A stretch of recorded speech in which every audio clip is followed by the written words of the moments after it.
This one right here.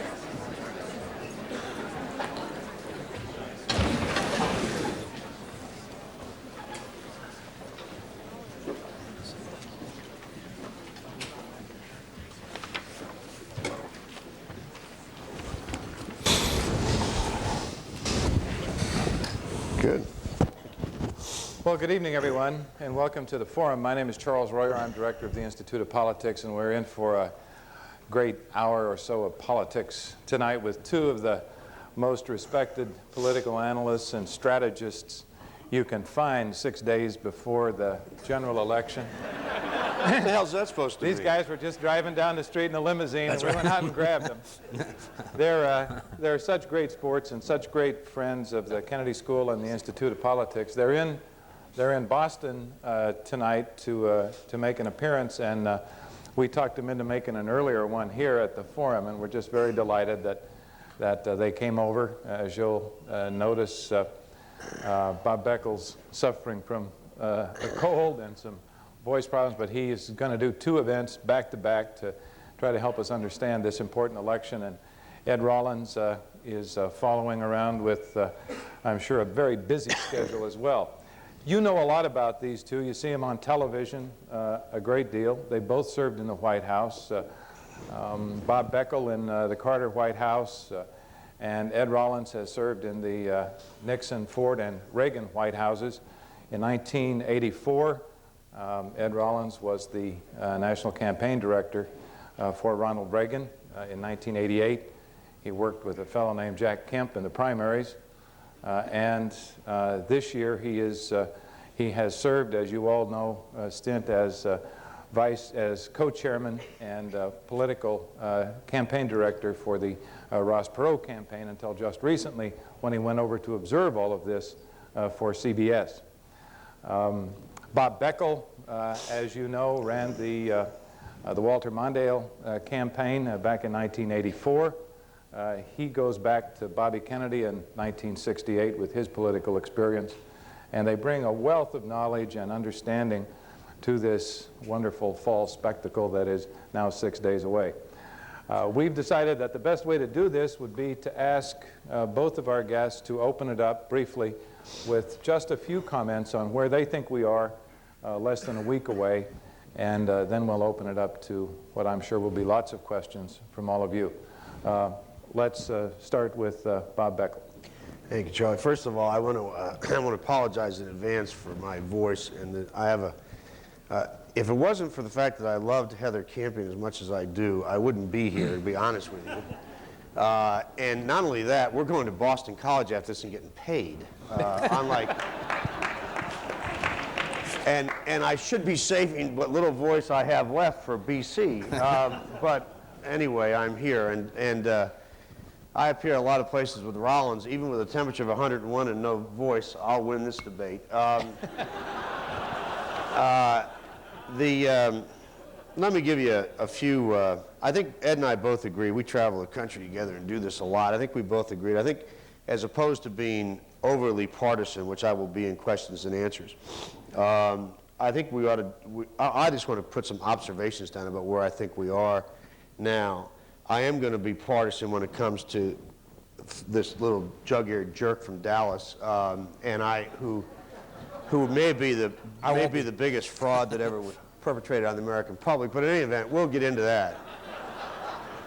And I'm going to be a little bit partisan about this chump change two-bit woman from New Hampshire named Tambuzzi, the Assistant Secretary of State, who John Sununu thought was a brilliant hire, who investigated Bill Clinton's mother. But I'm not trying to be overly partisan here now. I got a call just before I get on the plane from CNN, who I do on-air commentary from, and they said, Bob, they always call their on-air consultants and tell you what their polls are. And they said, we have a poll tonight we're going to release that shows this race closing down to 2 points. And I said, now, have you checked the numbers? I mean, it doesn't make sense to me. I mean, how is that possible? Because it's a rolling sample of 3 nights, which meant that last night, George Bush had to be leading Bill Clinton because Clinton was ahead 6 points yesterday among likely voters in that survey. Meant that George Bush last night had to be winning by 8 points. And unless Stan Greenberg and lots of other people whose judgment I trust in my own polling data are wrong, I don't know where CNN came up with those numbers, except to say that it is an incredibly volatile electorate. We know that. I don't think, in our experience combined, we've never seen anything like this, the way numbers move. One of the things that we don't know about, and I think this is going to be the single biggest event of this political year, is that there is going to be a massive turnout of people. There are new voters coming into the voting population that have never been there before. Registration figures in some of these states are beyond belief. They registered more voters in the last 3 weeks in America than they registered in all of 1988. Now, I don't know what is driving this, except that I think it's clear that you've got an electorate that is angry and they're frightened, and those two emotions move electorates a lot. But the engagement of the public in this election is beyond belief. I sit in and do Larry King's show for him, as some of you may know. We have a way to count the number of phone calls that come in. Only a few callers can get through to the show. But the computers can count the number trying to call in. I did a political show 2 weeks ago when Larry never shows up when there's a non-interesting show I do. I've never interviewed yet a star or a starlet, or Ross Perot.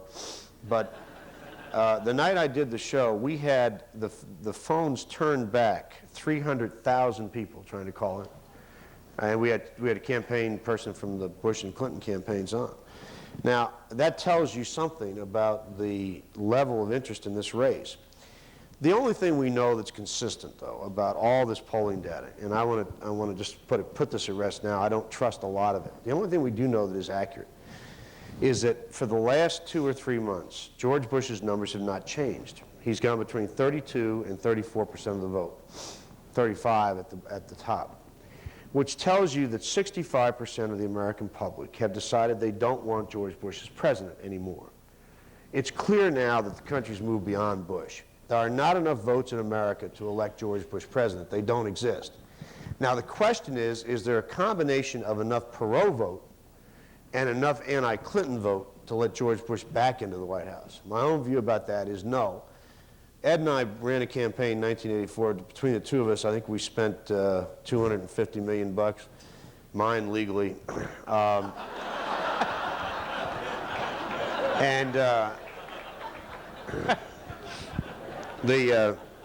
Actually, Ed's been so nice to me. He actually took me to the first, I covered the first Republican convention in 1988 I've ever been to. The largest gathering of unindicted Republicans in America. But I think we talked about this after the fact. When we started that race off, the numbers of the electorate in January of 1984 was 5240. And it didn't change.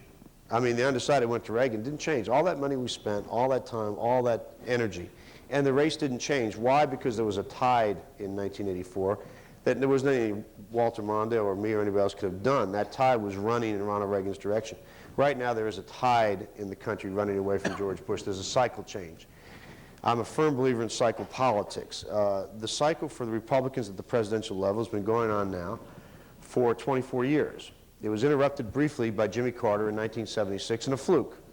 I mean, I was fortunate enough to have worked for him in the White House, but if it hadn't been for Watergate, a recession, Jerry Ford, he would not have been elected. He would not have interrupted the Republican cycle. This cycle has come to an end. It's actually run longer than it probably should have, or I expected it was going to.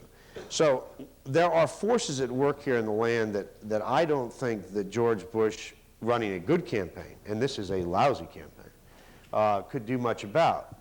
The good thing about this is that it's time for George to go, as Al Gore says. It's also exposed some interesting things to me. One, about what an overrated actor Jim Baker is. This is one of the most overrated people in the history of American politics. He's a lousy politician. He's a lousy campaign manager. He knows how to take care of the press quite well. But the guy's an overrated man, clearly. The whole idea of this Republican operation, this brilliant political strategy of the Republicans and these people they bring together every year, it doesn't really much matter when you're in a tide like this. And this tide is running against George Bush. Bill Clinton, has he moved the Democratic Party in a new direction? I think yes, some. Has he run a very smart campaign? Yes. Could anybody have imagined New Hampshire, when we walked out of New Hampshire 8 months ago, that this guy would have been where he is today? No. It will tell you, though, about how strong this tide for change is in the country. That Bill Clinton has damaged and wounded a candidate as he was. And no other candidate I can imagine could have taken those kind of harpoons and survived, is now on the verge of what I believe will be an electoral college landslide. And I think you're going to wake up after the election on Wednesday morning, after we absorb the presidential election. I think you're going to look around the land and you're going to see some of the most amazing carnage that's ever been inflicted on people in power. That this process of cleansing that's taking place, term limits are not going to be an issue after this election. They are gone. Because like underbrush in a big forest, it tends to clear out in fires every 2 or 3 years. This now is going to clear out a lot of incumbents, and that'll take away that. As far as George Bush is concerned, I mean, I'll be blunt about it. Good riddance. I think he's not. I admired Ronald Reagan. I ran against him twice. It was like taking a rowboat up against the Nimitz in 1984. But he believed in something. You know, he had a set of principles, and I didn't agree with them, but he believed in them. George Bush is a man who has found, and I'll end on this note, he has found a way to find a way, every way he can, to get where he is. The most telling line he said was he'd do whatever he could do to get reelected. I would recommend any of you who want to read a post-mortem on George Bush, read a book called Marching in Place, The Presidency of George Bush. This man has, not only does he not quite get it, but, and I don't argue because he's a man of privilege. Now, I had to carry golf bags of guys like him and mow their lawns. I didn't like them then. I don't like them now. Cheap bastards never tip more than $1. But if you want to sum up, in my view, one picture, you know, they talk about Dukakis in the tank. I'll end with this. The one picture that all I need to tell you about what I think about George Bush, what I think he understands about what average citizens have to go through in this country, was 2 years ago in August, before the invasion of Kuwait. when George Bush stood at the first hole of the Kennebunkport golf course and announced that he was going to veto legislation to extend unemployment benefits for 13 weeks. I don't know who set that picture up. They probably should have been fired, but it didn't matter because it told you everything you needed to know about this man. He is out of touch, he is unaware, his time is up, he will be gone, and I frankly am not going to feel bad about it one instant.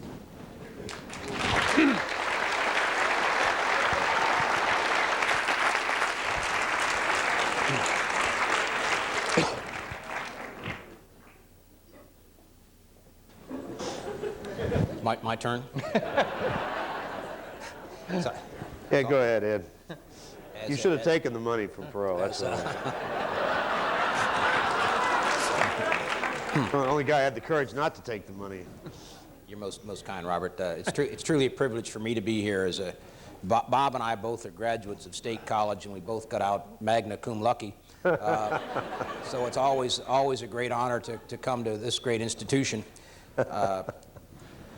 Bob and I have been doing this for a number of years, and I think one of the great things about American politics is we ran a campaign against each other, and if I would have spent money illegally, I would have gotten Minnesota from him in 1984, which he has confessed on more than one occasion that he stole it from me, which is fairly irrelevant since I told Reagan after we had to put nuclear waste and MX missiles somewhere, so it was important we lost at least one state. Oh, God. Bob and I seldom disagree on tactics or strategy or analysis of campaigns.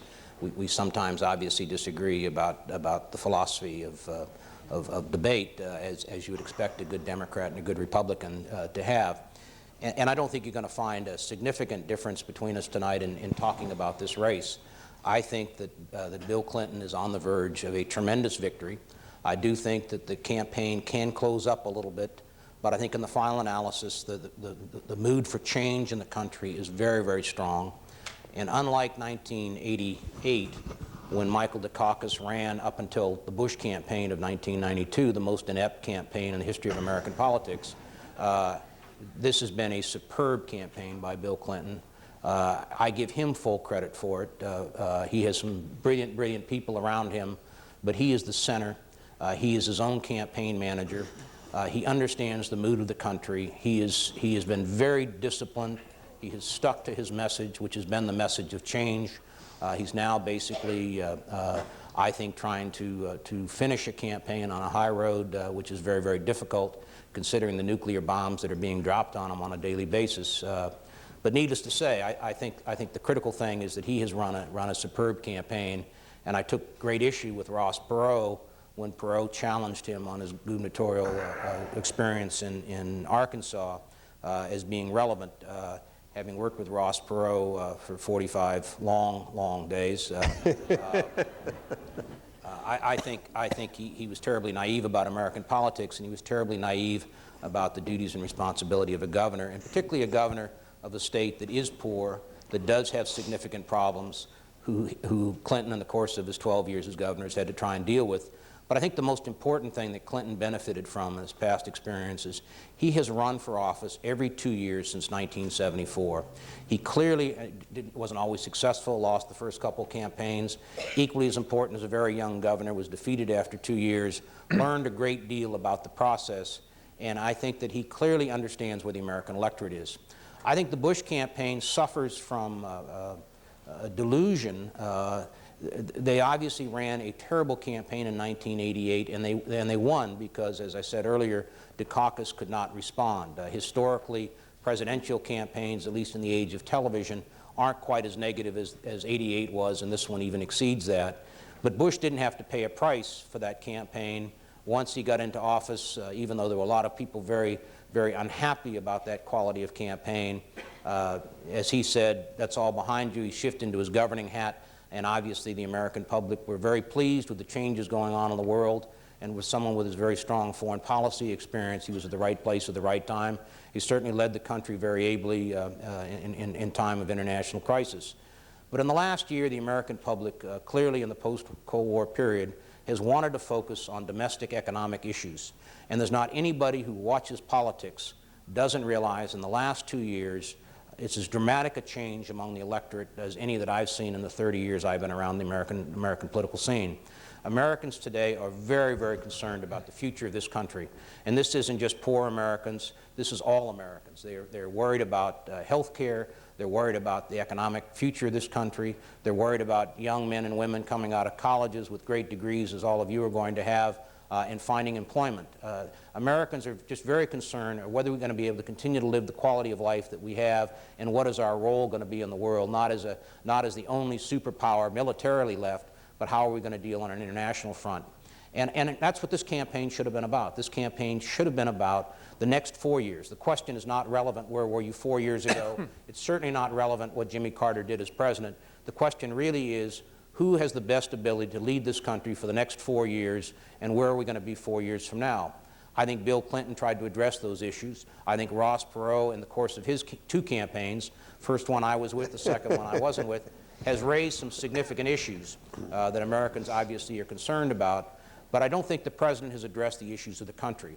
He is into lowest common denominator style of politics, and he and his people, for whatever reason, made a decision that they could not win this thing on a second-term agenda. They could not win it on a referendum, obviously, of the first 4 years, because that's not what the public wanted to debate. And they decided that they had to be the lesser of 3 evils. And I think they basically have run a campaign that, if they lose, as I think they're going to lose, is a campaign that they didn't have to lose. 4 months ago, 5 months ago, the American public obviously was not ready to turn the reins over. I agree with Bob that 60% of the American public were looking for other alternatives, but there are a lot of Americans who basically weren't unhappy with Bush, and if Bush would have addressed some of the issues, not even had the answers, but addressed some of the issues bothering Americans, I think he could have basically bought this thing back and won in a fairly close election. I think the refusal to talk about the issues, and there's really only been 2 speeches in the course of this campaign, one 2 days ago, one the Detroit economic speech that really talked about things that matter to people, and then they quickly have dropped back into what Bill Clinton did as a student in Moscow 23 years ago, which is totally irrelevant to the vast majority of Americans. I think he missed the boat. I thought he had an opportunity with the riots in L.A., with the American public frozen to their television sets for 10 days, and watch something that can happen every urban city in America. And he had an opportunity to take a domestic program, a program that Jack Kemp has laid out and been in the shadows for the last 4 years, could have handed off to Bush, and Bush could have taken back the domestic issues at a time when Bill Clinton was obviously suffering through the end of the primary season. He didn't do that. Once he didn't do that, in my mind, he was going to have a very, very difficult time winning this election. I think even if he comes back and wins at this point in time, and I say this is in spite of my Perot experience, I'm still a partisan Republican and I'm still going to vote for George Bush, but in the final analysis, I think even if he wins, he's going to have an extremely difficult time governing. I think this is a campaign that's turned Americans off. It certainly has turned off a lot of Democrats. I think we missed a terrible opportunity as someone who played a critical role as one of the architects of the Reagan coalitions. The coalition is breaking up. Nothing was done the last 4 years to hold a lot of those groups together. And I think there was just a complacency in this White House where they believed their 70–80% approval ratings. They were driven purely on foreign policy and not driven on how you handle the economy or job approval. And I think that they have damaged this party, not just by the president losing, but this was really the election. We had an opportunity to pick up 25 or 30 seats in the House with the reapportionment plans across the country, particularly in the big states, that were drawn by the courts in many instances much fairer than when members of the legislature drew them. So I think that Republicans are going to go through, come Wednesday, it's not just going to be, as Bob said, a lot of unhappiness by those who are politically employed in Washington, D.C. I think Republicans across the country are really going to look long and hard on where we go in the future, and obviously that's a topic for another conversation. Ed, you'll be back here at the school in early December to help us do a post-mortem on the presidential campaign, the campaign decision makers. Looking ahead to that day and looking from that perspective back on the campaign and taking out the Republican convention, where was the moment where George Bush or the Bush strategy could have turned this around, could have stopped the bleeding of that support that he had so much of following the Gulf War? Well, I think it started back in January.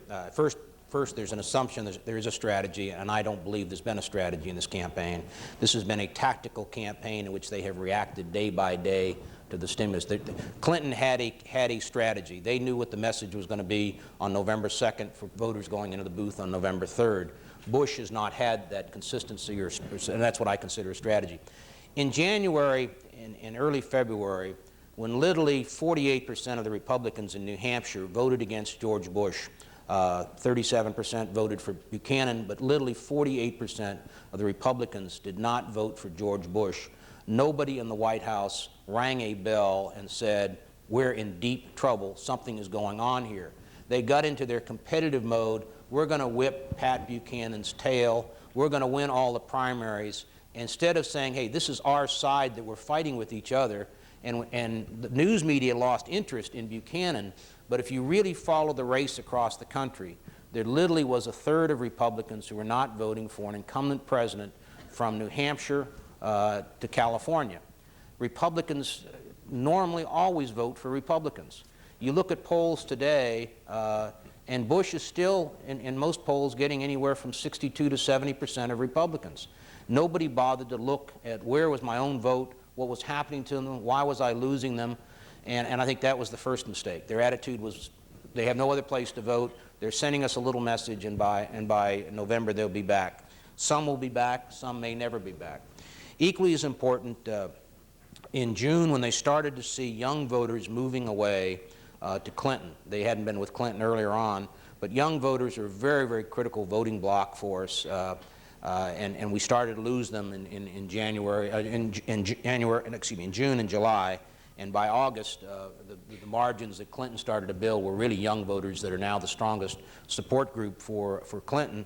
You really had to get into focus groups and start talking about not what worked against Bill Clinton, which is what their favorite game is, but why are young people unhappy with Republicans, and what is it that you need to address? Then I think there was always an assumption, a false assumption, and I say this as a former blue-collar Reagan Democrat, that the Democrats who supported Bush and Reagan were there for life. I always argued, having been one, that they were there when they were disaffected with their own party. Bill Clinton defined himself as a new kind of Democrat, and you see Democrats overwhelmingly voting for his candidacy. And so I think that even when you get back to the closing of the polls, there just isn't enough voters to get there, and the old coalition, I think, has not been, the needs and the demands of those coalitions have not been addressed. Could I ask you, if you would like to ask a question, please go to the microphones on the main floor here, and we'll get to you right away.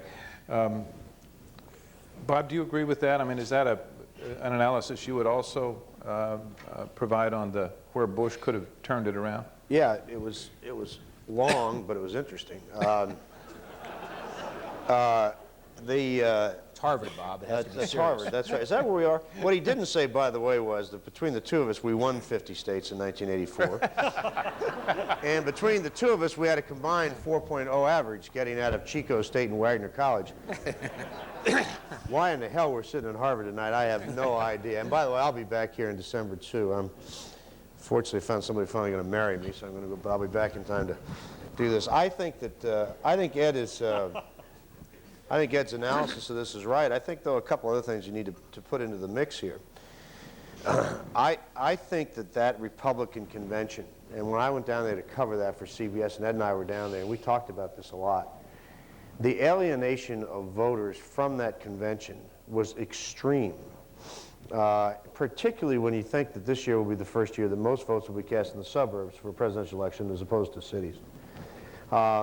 If there was a possibility of moving moderate Republicans and independents back, particularly women voters, I think, that convention to try to move back to reclaim their base, as Ed talked about, which could have been done very easily earlier on, and frankly, it eventually would have come back to them anyway. They played a convention as if they were trying to, the only place those televisions were going into were a bunch of right-wing nut households. And you listen to people like the Wicked Witch of the West, Phyllis Schlafly, who, by the way, is not just bad politics, she's stupid. But she is. You ought to talk to her someday. It'll be the longest conversation you have in 5 minutes. But I think the move to the right is symbolic of a bigger point, and we've talked about this too, Ed. I think if, as I suspect Bush will lose on Tuesday, the Republicans will go through many years of what the Democrats did from during the breakup of the Democratic Party, 68 to 72. That it will be a long time before the Republicans figure out a message and a candidacy to bring those very disparate groups you talked about that formed the Republican majority at the presidential level. I think it's lost for a long time, and my guess is maybe Kemp can bring it back together, but I doubt it. That the people I saw controlling that convention in New Orleans, I mean in Houston, are the same people, the religious right particularly. These people are driving this party very far to the right. Bush played into it, didn't understand that this business of presidential elections is one in the middle. Can I ask you to keep your questions real brief, because we have about 30 minutes. We'd like to get as many in as possible, and we'll start here. Yes, I'd like to ask both panelists, to what extent do you think the media to what kind of impact the media had in this campaign specifically? Do you feel like the press set out in January to defeat George Bush? And second of all, if you could comment on their fascination with the Texas billionaire.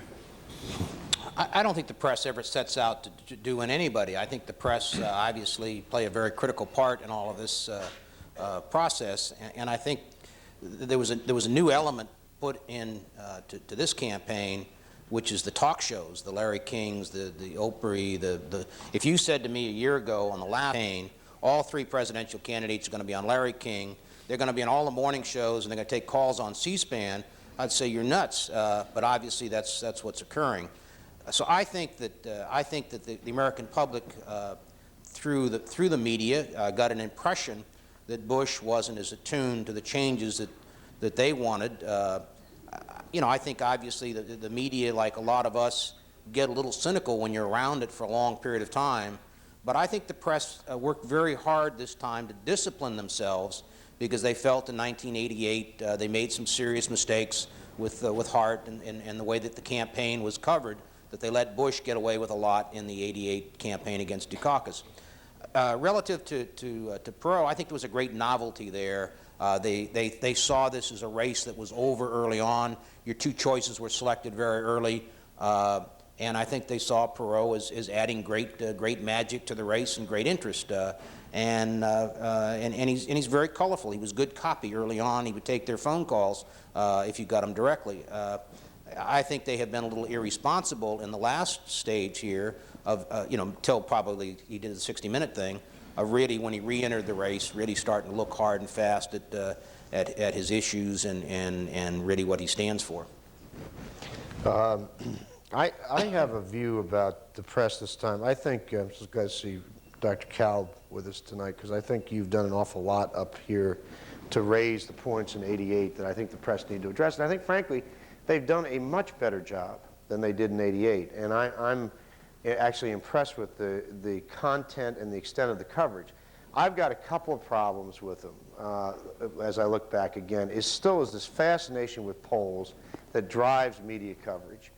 People who read these polls in the media don't understand them, never look beyond the horse race, don't look into the internals of them. Ed and I have read 1,000 polls in our life. I can learn a lot more on page 48 of an analysis of a poll than I can on the front page. So that's point one. And I still think, but you've got a lot of people covering this, particularly in the television business, who just don't understand politics, and I guess that's the only thing that drives them. The second thing is this whining and pouting about how these candidates have gone on, you know, all right, let me, you know, Larry King, I draw a check from there, but, you know, C-SPAN and Good Morning America and do all this stuff. So what? I mean, I think it's great. They figured out a way to get around these ridiculous press conferences. I mean, I think that the fact that they found these new outlets, went on MTV, is healthy, it's good. Younger voters tuned into that. I mean, Bill Clinton was very smart to do that early on. People jumped on him about the Arsenio Hall show. I mean, I might not have used the sunglasses, but I think the idea was a good one. And I think the idea of having all these different outlets is healthy, good, informative, and when they say it's softball questions, who can determine what that means? Voters can make their own judgment about what softball. The only thing I'll say about Perot, and then I'll go to another question, is, you know, it's clear I don't like the guy. I felt terrible when Ed went down there, and I told him so. I felt great when he got back, until he told me he didn't get a check, because I sort of hoped he would. But a little-known story, by the way, is that if you haven't heard this, I don't think it's been published, but I want to say this about my good friend. He was offered a lot of money to keep his mouth shut, and they sent him a contract to do that for 6 months after the election. If he kept quiet, he'd get X amount of dollars. And to his credit, he wrote on it, "Dear Ross, F you, best wishes, Ed."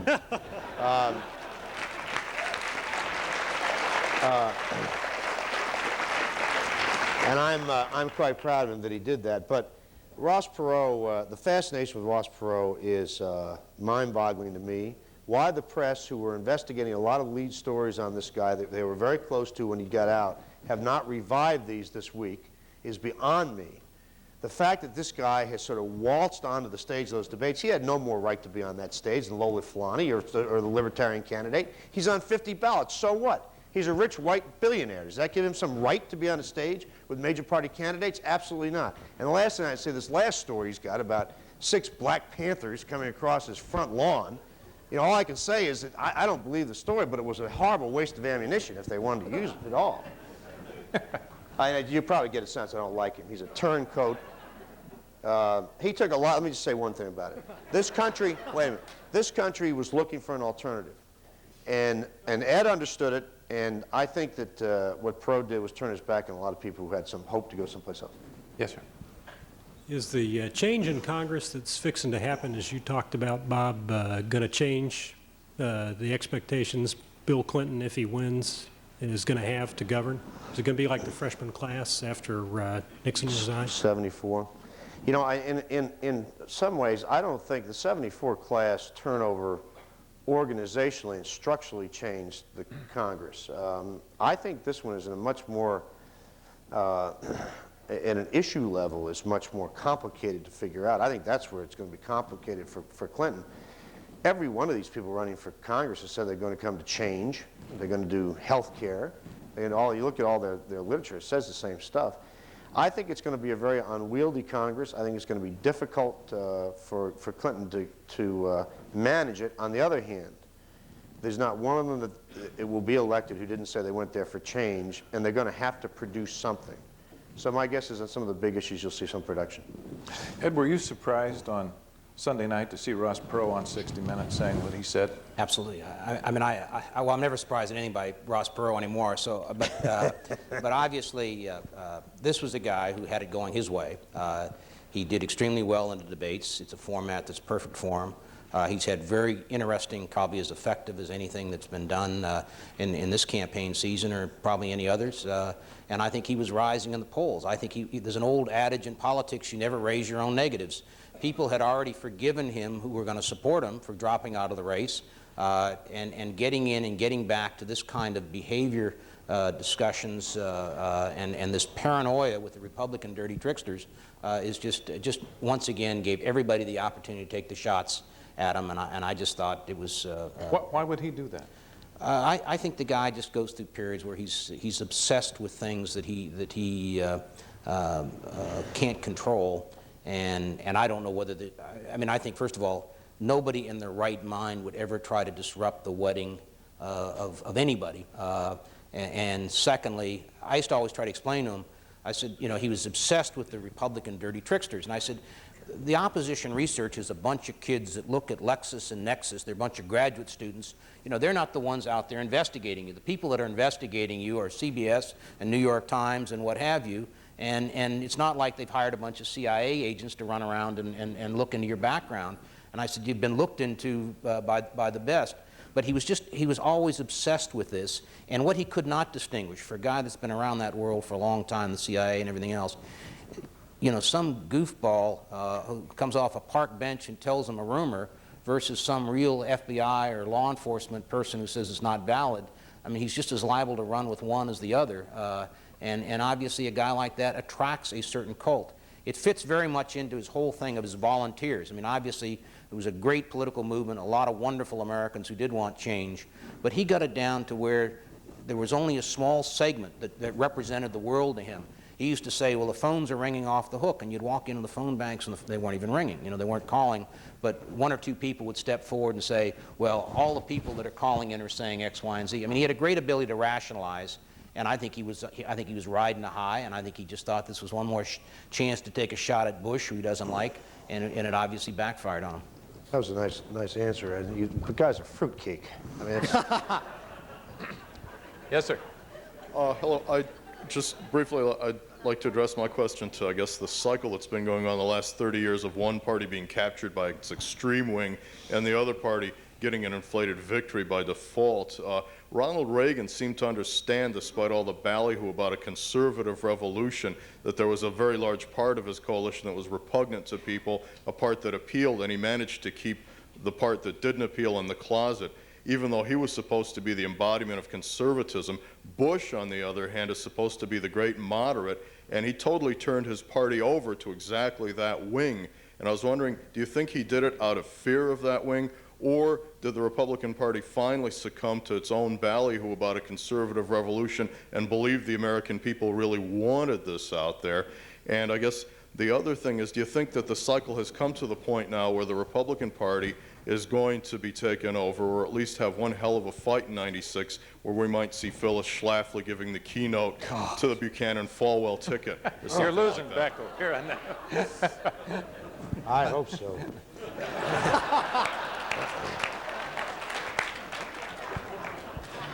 Whenever you put a coalition together, you obviously have to give everybody a voice at the table, and you have to make it very broad-based. I mean, the magic of Reagan was that he was the most conservative man in America who could be elected, and yet still attract blue-collar Democrats and attract more moderate type voters, because he wasn't a scary figure, and he basically tried to have very much a centrist policy. And you keep everybody sort of in check. You obviously let the moral majority at the table, you let them have certain things, but you don't let any group dominate. I think what happened to Bush and the Bush people who were there is they've always been fearful of the right wing because they never were part of the right wing and never understood it. I used to be fascinated when I was in the White House with Jimmy Baker. Jim Baker could be praised by 60 Minutes and the New York Times, and the Washington Times, an obscure newspaper run by the Moonies in Washington, D.C., would have one little column inch criticizing him, and he'd spend all day running around trying to kill off those types of stories. I think George Bush and his people thought it was going to be a three-way race, thought that it was going to be a close race, thought they had to go to that right wing, and not totally understanding the right wing. This was not a convention controlled by the right wing. This was a convention that they had 300 delegates all pledged to Bush. This was a convention that was turned over to the right wing, and I mean, they may control it 4 years from now, because obviously there is going to be a battle at the grassroots, and they certainly are better organized, have been running 4 years, have taken over a lot of parties. But my sense is a lot of mainstream Republicans are going to get their back up, know they're in a fight, and we're going to basically spend the next 2 years doing what Democrats have done traditionally, have some real Donnybrook battles. Let me just add one comment to that. I think George Bush has been selling out and been spooked by the right wing all his political career, and he has changed his position. He's moved that way. I mean, this is not new. This guy's never had a principle that he's believed in for more than 24 months that I know of. He has moved where his party has moved to secure positions within his party to get to be President of the United States the way his daddy wanted him to be. And I think that the notion that somehow this guy is grounded in some, philosophical view of politics is silly. He's an opportunist, always has been. Yes, sir. Hi. The Perot phenomenon came out of a lot of people feeling like the Democrats and Republicans were really kind of part of the same machine, not very far apart from each other. And I think kind of an event like this kind of underscores that fact. You guys seem to be quite cordial, even though basically your jobs in '84 were to destroy each other. And we kind of see that same thing today with James Carville in Clinton's camp and Mary Madeline dating. That's just weird. And it's that. Man, that I don't all know where seems this is to- going, but it's fascinating.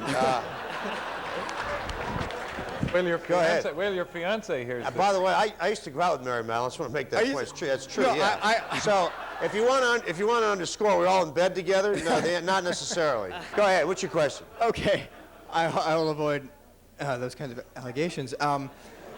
What I'm asking is actually this impression seems in some sense to be true. Will future races be characterized more by, I mean, even Perot hired you, Mr. Rollins, and Mr. Jordan to kind of come in and bring him into the whatever the whole, join the club. Will future campaigns be able to kind of circumvent that route if, as it seems, people desire to have the quote-unquote anti-establishment candidate? The phenomenon of the Perot movement was because, just as you said, people were dissatisfied with the choices. They knew the two choices probably earlier than they've ever had before. By mid-February, it was obvious that it was going to be Bill Clinton, wasn't going to be Jerry Brown, and no one else was going to get in. And it was obvious it was going to be George Bush. And people, 65% of the public said in polls, they want someone else. I think Perot became all things to all people. And I think the mood and the time was correct. I mean, if you had Mario Cuomo running against Ronald Reagan, where Republicans are happy with Reagan and every Democrat's happy with, there wouldn't be room for a third-party movement. But I do think that what Perot could have done, if he would have run a serious campaign, and if he would have run a serious campaign, he and Bill Clinton would be fighting for the presidency today. The bottom line is, in the future, people could have seen an option other than the two parties. And if any time the parties went to an extreme, if the Republican Party becomes a right-wing party, or if the Democrat Party goes so far to the left that they really are out of the mainstream where the vast majority of voters are, then there is other options. I think that the vast majority of Americans today truly are independent, especially younger voters. No matter what they say they are, Republican or Democrat, they really are independent. They're not going to go walk and vote for every Republican or every Democrat. They're going to vote for the man or the woman who basically hits on that nerve ending at that particular time. So I think that if Clinton is a good president, then I think obviously there won't be quite the cry in the country to have the change. If he's not, and if the Democrat or the Republicans nominate someone who doesn't meet Bob's litmus test, then there may be a potential for another third-party movement. Just so I can clarify one thing, and I'll give you my view about the Perot phenomena. Ed Rollins and I are very good friends. We've been through the political trenches together. Just so I don't want to disabuse you of the knowledge that we may all be these conspiratorial politicians out of Washington, because everybody else agrees with it, so you've obviously read your newspapers. But he is pro-life, I am pro-choice. He believes in capital punishment, I do not. He believes in less government, I believe in more government. So it is not, we are not together conspiring here to kind of run politics in America. I frankly resent a little bit the way you said it. Probably got that point, didn't you? This ain't about Perot. Keep this in mind. This was not about Ross Perot. Right. This movement had started in America in the 89-90. It did not see itself through in the elections of 90 because, frankly, by the time it got to the fall, when it got full-blown, very few challengers who were funded or were very good challengers. Ross Perot got on this wave. He had the money and the name and the access to media outlets to get on it, but it has nothing to do with Perot. Nothing. And this movement is still alive. Frankly, I think it's sad because it had the potential to blossom into a fairly potent political force with a good and serious and solid leader, and it still may. I think Ed's right. I think we used to believe the old axiom, 40% would always vote Democrat, 40% would always vote Republican on presidential election days, and 20% would decide the difference. I mean, we may see for the first time a presidential candidate get elected with 40 or 41% of the vote and a sitting incumbent president down in the low 30s. Just to further that point, to prove to Perot right before I left that there was a movement, it wasn't him. I tested two other individuals in a poll. He didn't want to do polls, but I did a poll with his money. He was at about 38% in the poll. I threw Norman Schwarzkopf and Colin Powell into the poll. Schwarzkopf got about 36%, Colin Powell got about 35%. Both Bush and Clinton were lower than that. So the country was looking for a leader. I'm sorry, just to make it clear to Mr. Beckel, I was talking about an impression rather than like being antagonistic. That's okay. I liked you anyway, so it doesn't matter. Don't worry about it. So have a good night. You're a nice guy. Thanks. Let's go here. We talked briefly about the LA riots and about George Bush's missed opportunities there, but it also seems that here was an issue with which Jesse Jackson could add substance to his usual rhetorical attacks at the Democratic Convention. So my question is why, in the year of the LA riots, has Bill Clinton managed to neutralize, perhaps marginalize Jackson on the Democrat ticket? Why is he different from the attempts that Dukakis and Mondale made before? Well, let me tell you, there's a couple of reasons. One, the difference between 84, 88, between 92 and 84 and 88 is that we went into our convention with Jackson having over 1,000 delegates on the floor of the convention. Dukakis had 1,300 against him with Jackson. That's a powerful force. He did not have that this time. Secondly, I've known Jesse Jackson a long time. I've watched the maturing of a very public and good man in a lot of ways. He's a terrific, compassionate person. He's also a pain in the neck in a lot of ways, but he does it because he wants to make a point for people that he represents. And I would not underestimate him as a political force in America. I think people are making a great mistake.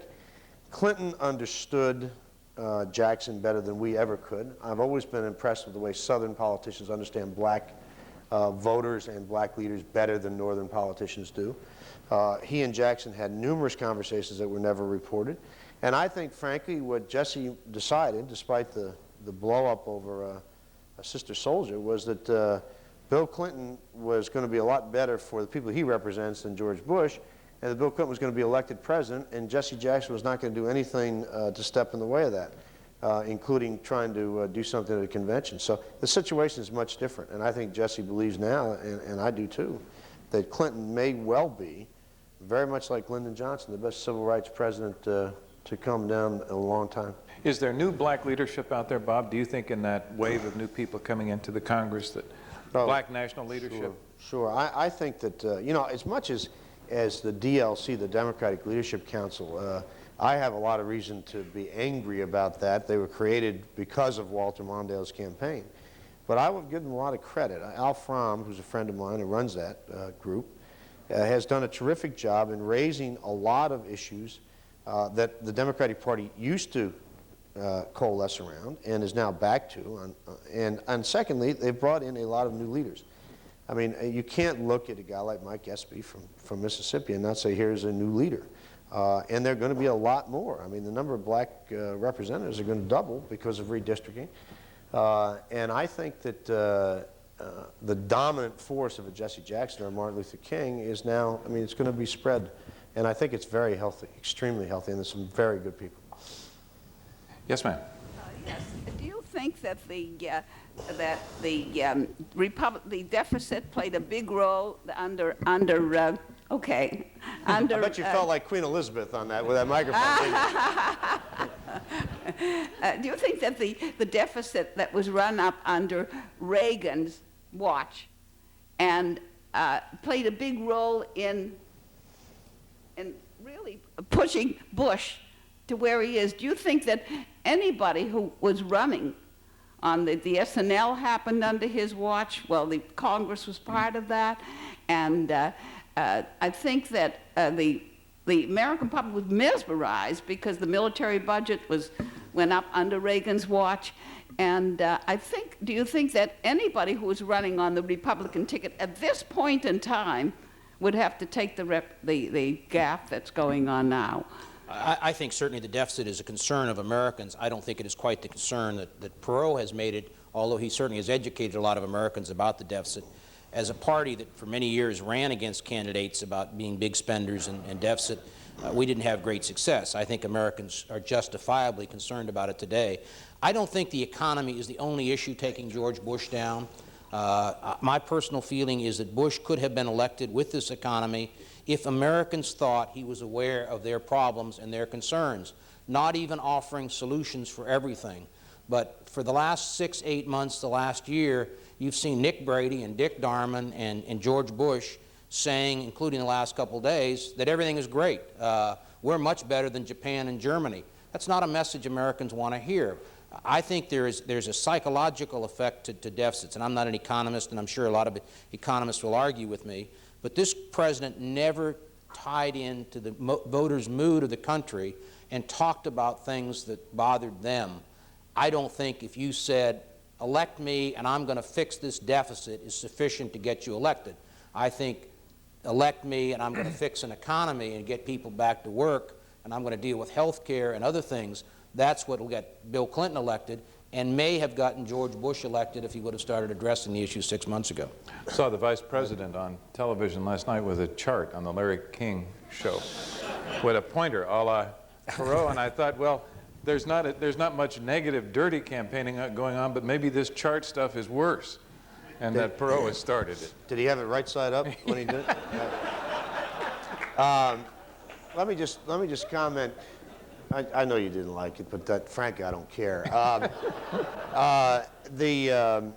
He's easy pickings, I understand that, and I'll take everything I get with this cold I've got. But in any event, let me just say one thing. I think, as I said at the outset about George Bush, even running a good campaign, and they have run a terrible campaign, this cycle, this tide is running against them. If we wake up on Wednesday morning and George Bush is reelected president, it will be for only one reason, and that is they have so demonized Clinton that 10 or 12% of the American electorate who don't want George Bush. Now think about this. It's one thing to go in and vote against Michael Dukakis when you don't think that you don't have a negative view about George Bush, but you go in there because you're afraid of Dukakis.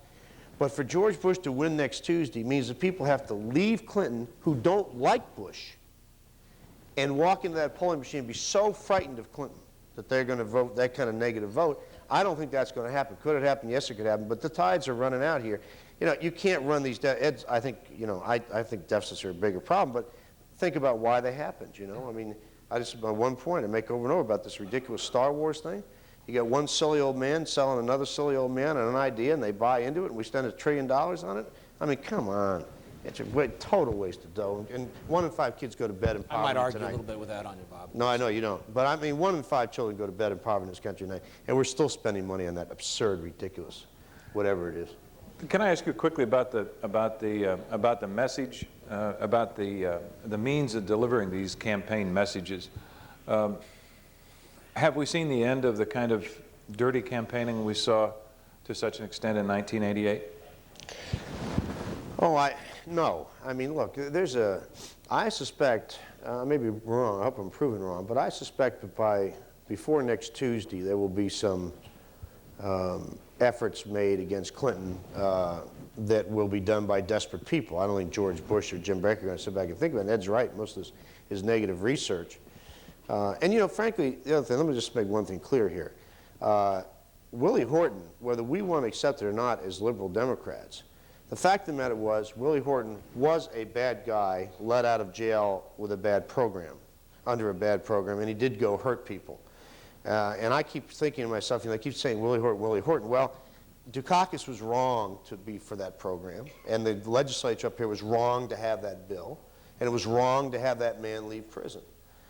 Now, having said that, I think that listen, there's been a lot of people feeding at this tap here now for the last 12 years.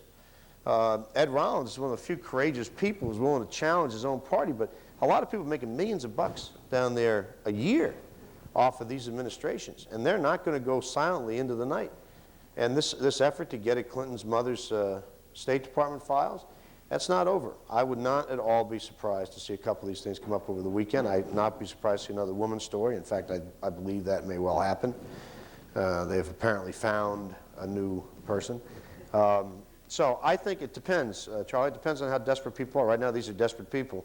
And the 88 campaign may have set the press under more scrutiny, but this stuff is still going on. Although I don't think it's going to the level of Black Panthers coming across Ross Perot's lawn. Beverly. My question is directed to Mr. Rollins. I wanted to ask you if you would give us a little bit of insight into your decision-making process, as we just heard, challenging your own party. Why you decided, as you did, to join up with Mr. Perot. It was obviously an extremely difficult decision, and I had turned the Perot campaign down 3 times before I actually went.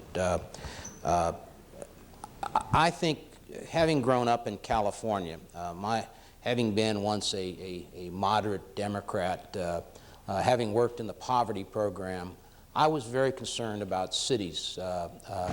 And when I watched L.A. burn, it was so reminiscent to me of what happened 25 years ago. And it really forced me to examine my own conscience about how we have created a permanent underclass in this society. Obviously, having been a very critical part of a party for 12 years that tried to reach out and bring in minorities, and had we really addressed the nation's problems. Obviously, when Bush dropped the ball on that, I was terribly disillusioned. Equally as important, I was convinced that even if he won a second term, he wasn't going to be able to govern the country effectively, and probably diminish the chances of a Jack Kemp or someone else coming to address the concerns that I thought were important. I struggled with the decision. Obviously, I had a wonderful wife who was in the White House, it was not an easy decision. It was not because I wanted to run one more campaign, but I watch American politics closely, and I saw Americans of every bent wanting change. And I thought that maybe, having been around the game for a long time, I could be a constructive force as opposed to a destructive force. Hamilton Jordan's motives were very much the same. As he said to me, I have 3 children now that I didn't have when I was the White House Chief of Staff.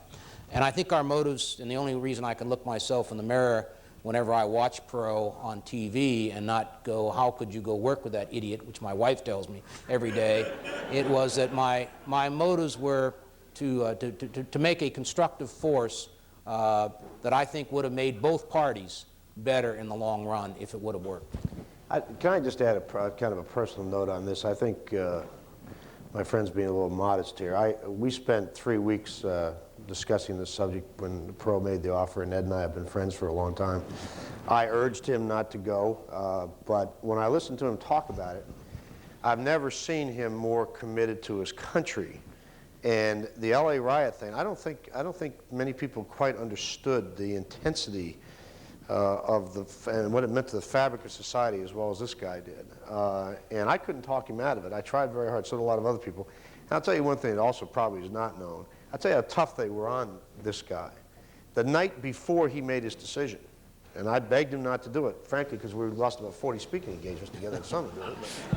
But the night before he had made that decision, the White House saw fit to invite his wife's father to the White House to have a discussion. So this man made a very difficult and very courageous choice. I think he picked the right movement, the wrong horse, but he deserves a lot of credit. He's a courageous man.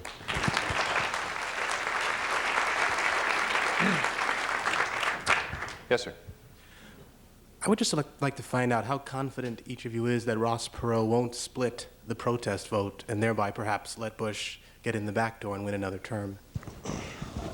I honestly feel if Perot would have stayed in, even with all of his idiosyncrasies, which would have been displayed, obviously, because he would have been scrutinized, he could have been a very significant force to split that.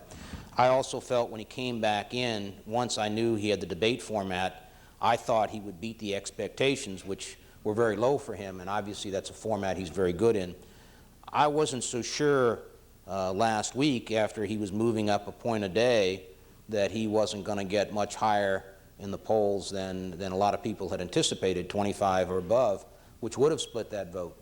I think he has once again shot himself in the kneecap, and I think he's now starting to diminish, and I think that Americans obviously are going to make a serious choice. And I'm not one who thinks that if people really believe Ross Perot is a serious candidate for president, shouldn't vote for him, and I think people ought to have more options, not less options.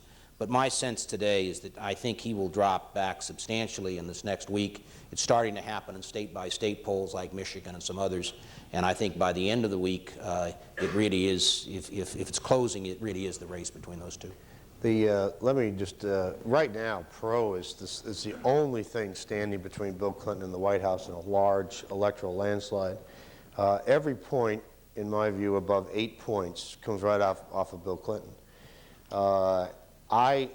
Although he did shoot himself in the foot on 60 Minutes, and it has taken its toll, I frankly think the Democratic National Committee's decision and the Clinton campaign's decision not to attack Perot is wrong.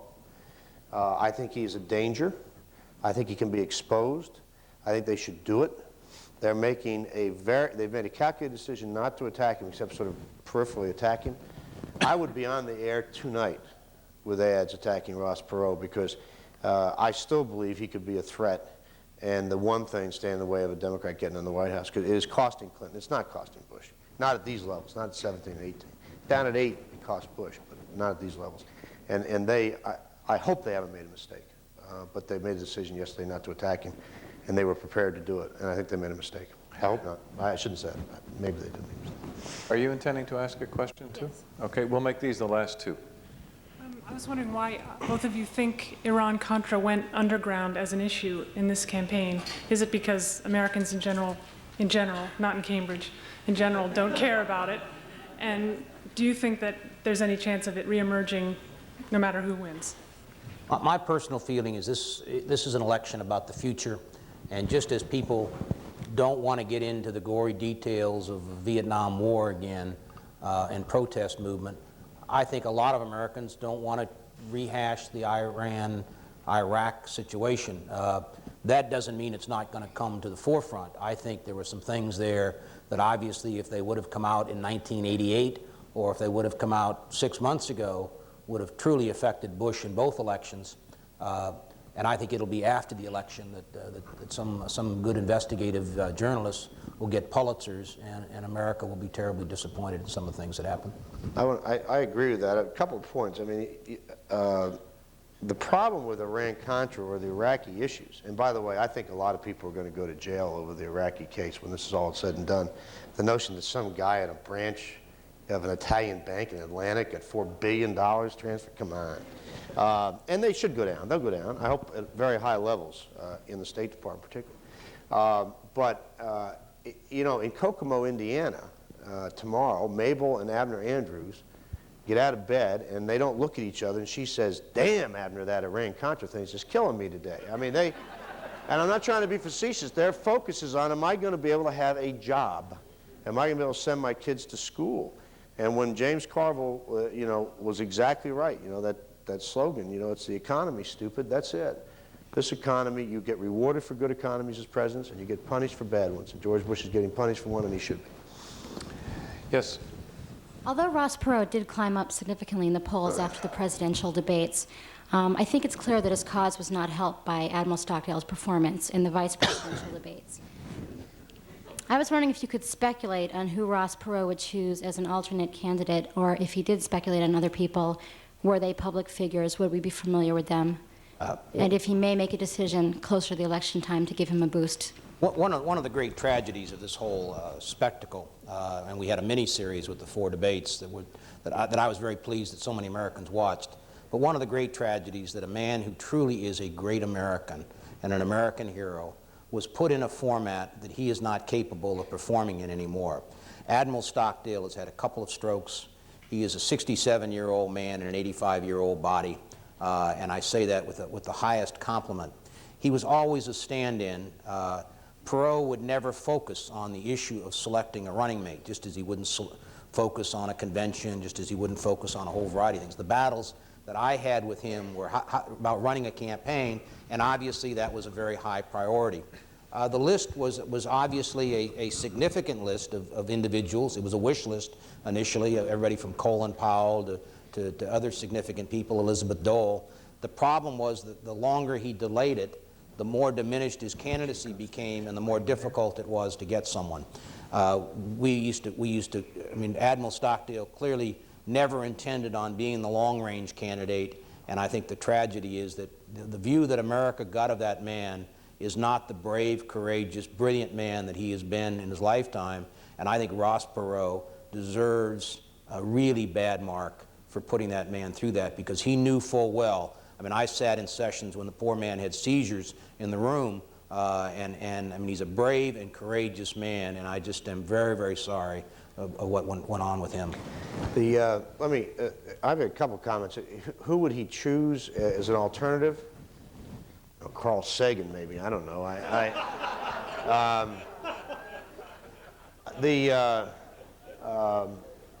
Ed's view. You know, I actually had the only distinguished thing that I've done since I came up with Where's the Beef, having managed the largest loss in American political history, and then getting my own television show as a political Been analyst. larger if you hadn't stolen That's Minnesota. Right. That's right. By the way, Ed, we really did steal Minnesota. Had to do it. I didn't mean that, Fritz. I know this is being recorded. But I actually was the first person to interview Stockdale on the Larry King Show the day he was chosen, and I must say I have never seen a man more out of where he, you know, his element. And He came across as an extremely thoughtful man, but normally on the Larry King Show you have 8 questions that you ask, and it gets through an hour. I went through 30 questions in about 10 minutes, and it wasn't because he was at all dumb. Not at all. He's a smart, very smart guy. But I think his interest in politics is virtually non-existent. And I will say this, the only nice thing I will say about Ross Perot, the only thing I will say, is that I do think he's done an awful lot on the POW missing in action issue, and deserves credit for that. And this guy, Stockdale, longest held of any POW, believed that it was his turn to pay him back. And he did it very reluctantly. And I think Ed's right, but subjecting him to that debate was sinful, to say the least. Well, Harvard gratefully thanks Chico State and Wagner State and these 2 fine analysts of the American political scene for a very interesting hour and a half. Thank you both for being with us.